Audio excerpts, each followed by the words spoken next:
Popcorn ಅಷ್ಟೇ ಅಲ್ಲ, ಪರೀಕ್ಷಾ ನೋಂದಣಿಗೂ ಕೂಡ ಶೇಕಡ 18ರಷ್ಟು ಜಿ ಎಸ್ ಟಿಯನ್ನು ವಿಧಿಸಲಾಗ್ತಾ ಇದೆ. ನೋಡಿ, ಈಗ ಎಕ್ಸಾಮ್ ಫೀಸ್ ಅಂತ ಕೊಡ್ತೀವಿ ನಾವು ಪ್ರತಿ ವರ್ಷವೂ ಕೂಡ, ಅದಕ್ಕೂ ಕೂಡ ಜಿ ಎಸ್ ಟಿ ಹಾಕ್ತಾ ಇದ್ದಾರೆ.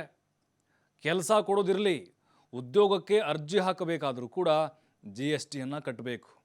ಈಗ ಆಯಾ ಪರೀಕ್ಷಾ ಮಂಡಳಿಗಳು ವಿಧಿಸುವಂತಹ ಟ್ಯಾಕ್ಸ್ ಅದಕ್ಕೆ ಅನ್ವಯ ಆಗಲ್ಲ. ಇದು ನಾವೇನೀಗ ಯಾವುದೋ ಒಂದು ಸ್ಪರ್ಧಾತ್ಮಕ ಪರೀಕ್ಷೆ ಬರೀಬೇಕಾದರೂ ಕೂಡ ಅದಕ್ಕೆ ಜಿ ಎಸ್ ಟಿಯನ್ನು ಕಟ್ಟಬೇಕಾಗತ್ತೆ. ಕೇಂದ್ರ ಸರ್ಕಾರದ ಧೋರಣೆಗೆ ಸಂಸದೆ ಪ್ರಿಯಾಂಕಾ ಗಾಂಧಿ ಕಿಡಿಕಾರಿದ್ದಾರೆ.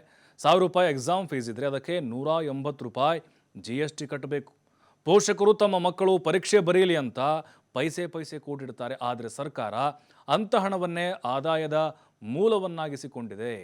ಯುವಕರಿಗೆ ಉದ್ಯೋಗ ಒದಗಿಸಲು ಕೇಂದ್ರ ಬಿಜೆಪಿ ಸರ್ಕಾರ ಸೋತಿದೆ. ಆದರೆ ಗಾಯದ ಮೇಲೆ ಬರೆ ಎಂಬಂತೆ ನೋಂದಣಿ ಅರ್ಜಿಗೆ ಜಿ ಎಸ್ ಟಿ ಹೇರಿದೆ ಅಂತ ಹೇಳಿ ಕಿಡಿಕಾರಿದ್ದಾರೆ.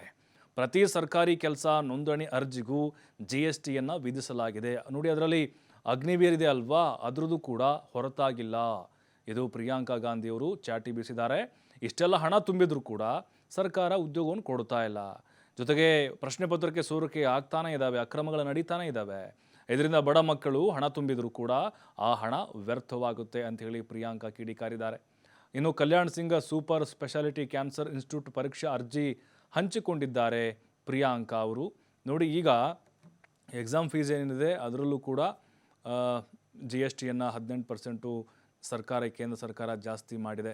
ಜೊತೆಗೆ ನಾವೇನಾದರೂ ಒಂದು ಎಕ್ಸಾಮ್ಗೆ ಅಪ್ಲಿಕೇಶನ್ ಹಾಕಬೇಕಾದರೂ ಕೂಡ ಇನ್ಮೇಲೆ ಅಲ್ಲೂ ಕೂಡ ನಿಮಗೆ ಜಿ ಎಸ್ ಟಿ ವಿಧಿಸಲಾಗುತ್ತೆ. ಇದನ್ನೇ ಇಟ್ಕೊಂಡು ಪ್ರಿಯಾಂಕಾ ಗಾಂಧಿಯವರು ಒಂದು ಎಕ್ಸಾಂಪಲ್ ಕೂಡ, ಒಂದು ಅರ್ಜಿಯನ್ನು ಕೂಡ ಇಲ್ಲಿ ಹಂಚಿಕೊಂಡಿದ್ದಾರೆ. ಅಂದರೆ ಇದು ಓವರಾಲ್ ಎಲ್ಲದಕ್ಕೂ ಕೂಡ ಅನ್ವಯ ಆಗುತ್ತೆ ಅನ್ನೋದು ಬಹಳ ಸ್ಪಷ್ಟವಾಗಿ ಗೊತ್ತಾಗ್ತಾ ಇದೆ. ಯಾಕಂತ ಹೇಳಿದ್ರೆ ನೋಡಿ, ಈ ಪರೀಕ್ಷಾ ಏನು ಶುಲ್ಕ ಅನ್ನೋದೇನಿದೆ ಅಲ್ವಾ, ಇದು ಬಹುಶಃ ಈ ಹಿಂದಿಂದಲೂ ಕೂಡ ನಾವು ನೋಡ್ತಾ ಬರ್ತಾ ಇದ್ದೀವಿ.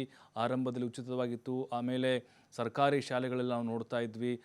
CBSE ಕೂಡ ಅದನ್ನು ನಿರಂತರವಾಗಿ ಜಾಸ್ತಿ ಮಾಡ್ತಾ ಬರ್ತಾ ಇದ್ದರು ಪ್ರೈವೇಟ್ ಸ್ಕೂಲ್ಗಳಲ್ಲಿ. ಬಟ್ ಈಗ ಕೇಂದ್ರ ಸರ್ಕಾರದ ಈ ಒಂದು ಜಿ ಎಸ್ ಟಿ ಹೇರಿಕೆಯ ನಿರ್ಧಾರ ವಿದ್ಯಾರ್ಥಿಗಳ ಮತ್ತು ಪೋಷಕರ ಆತಂಕಕ್ಕೆ ಕಾರಣ ಆಗ್ತಾ ಇದೆ. ಯಾಕಂತ ಹೇಳಿದ್ರೆ ಈಗಲೂ ಕೂಡ ಎಷ್ಟೋ ಮಕ್ಕಳು ಉಚಿತವಾಗಿ ಶಿಕ್ಷಣವನ್ನು ಪಡಿತಾ ಇದ್ದಾರೆ ಸರ್ಕಾರ ಕೊಡುವಂತಹ ಕೆಲವೊಂದಿಷ್ಟು ಏನೋ ಯೋಜನೆಗಳಿಂದ. ಆದರೆ ಈಗ ಅದನ್ನು ಹೊರತುಪಡಿಸಿ ಶಾಲೆಯಲ್ಲಿ ಓದ್ತಿರುವಂತಹ ವಿದ್ಯಾರ್ಥಿಗಳಿಗೆ ಇದು ಖಂಡಿತವಾಗ್ಲೂ 18% ಜಿ ಎಸ್ ಟಿಯನ್ನು ಏನು ವಿಧಿಸ್ತಾ ಇದ್ದಾರೆ ಪರೀಕ್ಷಾ ಶುಲ್ಕ ಅಂಥೇಳಿ, ಇದು ಹೊರೆಯಾಗುತ್ತೆ ಅನ್ನೋದು ಬಹಳ ಕ್ಲಿಯರಾಗಿ ಗೊತ್ತಾಗ್ತಾ ಇದೆ. ನಾವೇನೋ ಒಂದು ನೆಕ್ಸ್ಟು ಯಾವುದೋ ಒಂದು KPSC ಬರೀಬೇಕು ಅಥವಾ UPSC ಬರೀಬೇಕು ಅಥವಾ ಇನ್ನೊಂದೇನೋ ರೈಲ್ವೆ ಡಿಪಾರ್ಟ್ಮೆಂಟ್ದು ನಾನು ಎಕ್ಸಾಮ್ ಬರೀಬೇಕು ಅಂತ ಹೇಳಿದ್ರೆ ಅಲ್ಲಿ ಇಂತಿಷ್ಟು, SC ST ಅಭ್ಯರ್ಥಿಗಳಿಗೆ ಇಷ್ಟು ಅಂತ ಇರುತ್ತೆ ಫೀಸು ಆನ್ಲೈನಲ್ಲಿ ಅಪ್ಲಿಕೇಶನ್ ಹಾಕುವಂಥ ಸಂದರ್ಭದಲ್ಲಿ. ಅದರ ಜೊತೆಗೆ ಸಾಮಾನ್ಯ ಅಭ್ಯರ್ಥಿಗಳಿಗೆ ಇಷ್ಟು ಅಂತ ಇರುತ್ತೆ. ಅಲ್ಲಿ ₹1000 ಅಪ್ಲಿಕೇಶನ್ ಇತ್ತು ಅಂತ ಹೇಳಿದ್ರೆ ₹180 ನೀವಲ್ಲಿ ಟ್ಯಾಕ್ಸನ್ನು ಎಕ್ಸ್ಟ್ರಾ ಕಟ್ಟಬೇಕಾಗತ್ತೆ.